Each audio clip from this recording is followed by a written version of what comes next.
जी भाई। तो बहुत पहले रामदास मिश्र जी से के मुंह से एक कविता सुनी थी और मेरे मानस पटल पर वो आज भी अंकित है। तुमने उस दिन गीली सीमेंट पर यूं ही पांव रख दिया था। मकान एक मंजिल से दो मंजिला हो गया, सीमेंट भी सूख चुकी है, परंतु तुम्हारे पांवों का निशान ज्यों का त्यों है। ये जो पांवों के निशान हैं, बचपन में गांव की जमीन पर पड़े थे।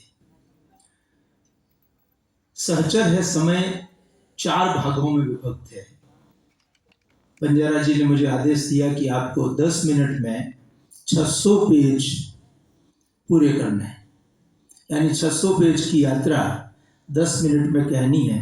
बंजारा भाई, मैं बिहारी नहीं हूं कि गागर में सागर भर दूं, मगर कोशिश करूंगा कि उसके 2 भाग, जो सुबह से आप जो भाषण सुन रहे हैं, मेरी सुविधा है, आत्मकथा उन्होंने देकर मुझे अच्छा किया कि रचनाओं पर जब बात होती है तो असल में पात्रों के माध्यम से लेखक अपने जीवन को कहीं न कहीं अभिव्यक्त करता रहता है।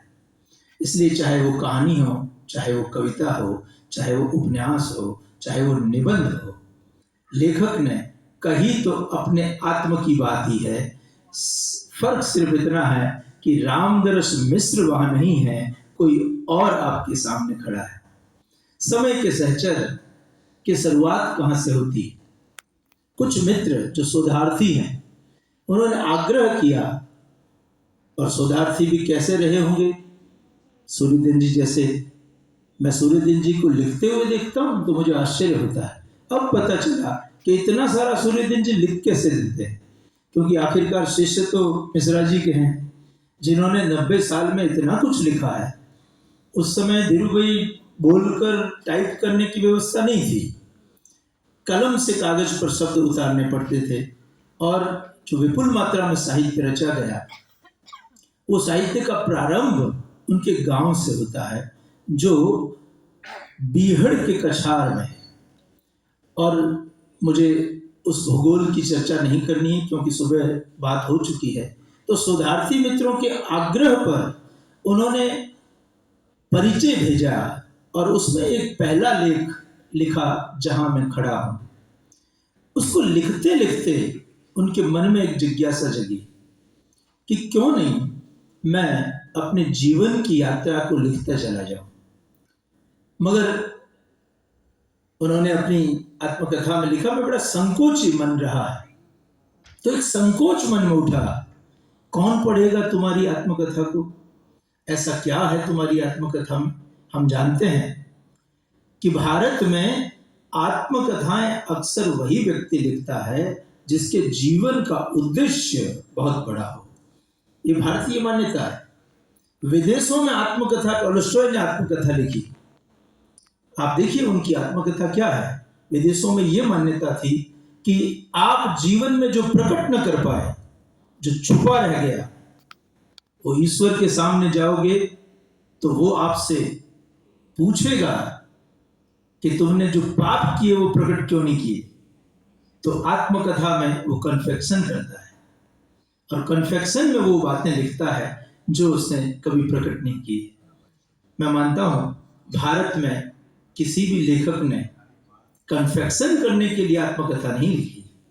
महात्मा गांधी की सत्य के प्रयोग आप पढ़िए। मैं जब विद्यार्थी था तो गोरकी के मेरे विश्वविद्यालय पुस्तक मैंने पढ़ी थी, और उस पुस्तक को पढ़ते हुए मुझे ऐसा लगा था कि एक साधारण जीवन भी, और साधारण जीवन के अपने साधारण अनुभव भी, जब आप लेखक की कलम पर चढ़ते हैं तो कितने विशिष्ट हो जाते हैं। वही बात कहीं न कहीं मुझे रामदास मिश्र जी की आत्मकथा पढ़ते हुए भी लगी। क्षमा कीजिएगा, गोदान सबने पढ़ा है, मैला आंचल सबने पढ़ा है। जिस सघनता के साथ गांव की पीड़ाओं को, गांव के दर्द को, गांव के लोगों के आपसी संबंधों को बदलते परिवेश के चित्रण को आत्मकथा के भीतर रामदर्श जी ने प्रकट किया है। और केवल आत्मकथा में प्रकट किया ऐसा नहीं है, रामदर्श जी की पूरी कथा यात्रा, मैं कहूँगा साहित्य यात्रा, कहीं न कहीं उस डूमरी से निकलती है, बनारस जाती है, बनारस से होते हुए गुजरात आती है, और गुजरात से दिल्ली। ये जो पूरी आत्मकथा है वो यात्रा है। इसलिए उन्होंने नाम भी अच्छा दिया, समय के सहचर। उसमें जो 4 भाग हैं उसमें जो दूसरा भाग है, पहले भाग में जहाँ डूमरी से ठरसी करके उनका एक विद्यालय है, वहां तक का भाग आता है। मैं जानबूझकर पर्चे में नहीं गुजरा।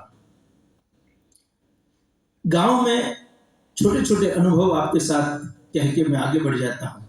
एक अध्यापक है जिनकी चर्चा मैं इसलिए अनिवार्य मानता हूँ कि बाल मन पर हम सब शिक्षक हैं, क्या चीजें जीवन भर चिपक जाती है। एक अध्यापक है त्रिपाठी जी, जो बच्चों को शिक्षा देते हुए ऐसे पीटते हैं जैसे पुलिस वाला किसी मुजरिम को पीटता है, उल्टा लेटाकर, तलवे ऊपर करवाकर उस पर डंडे मारना। रामदर्श जी लिखते हैं कि मेरा बाल मन उस समय भी क्रोधित हो जाता था और मन करता था इस आदमी का मुंह नोच लूं। बच्चे उसके डर से स्कूल नहीं आते थे। बीच में एक देवता का मंदिर पड़ता है, सुबह जाते हुए देवता को नमन करते हैं और प्रार्थना करते हुए देवता से कहते हैं, देव आज